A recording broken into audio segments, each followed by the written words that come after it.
ام المومنین حضرت عائشہ صدیقہ رضی اللہ تعالی عنہا سے مروی ہے کہ نبی صلی اللہ علیہ وآلہ وسلم ان کے پاس تشریف لاتے اور روزے سے ہوتے، پھر پوچھتے کہ آج صبح تمہارے پاس کچھ ہے جو تم مجھے کھلا سکو؟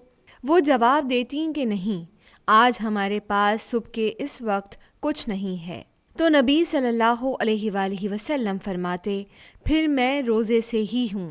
اور کبھی آتے اور حضرت عائشہ رضی اللہ تعالی عنہا کہہ دیتی کہ ہمارے پاس کہیں سے ہدیہ ہے جو ہم نے آپ کے لیے رکھا ہوا ہے، جیسا کہ ایک موقع پر ہوا اور نبی صلی اللہ علیہ وآلہ وسلم نے پوچھا وہ کیا ہے؟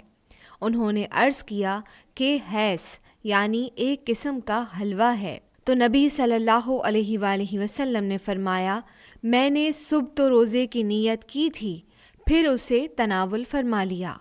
مسند احمد حدیث نمبر 23131۔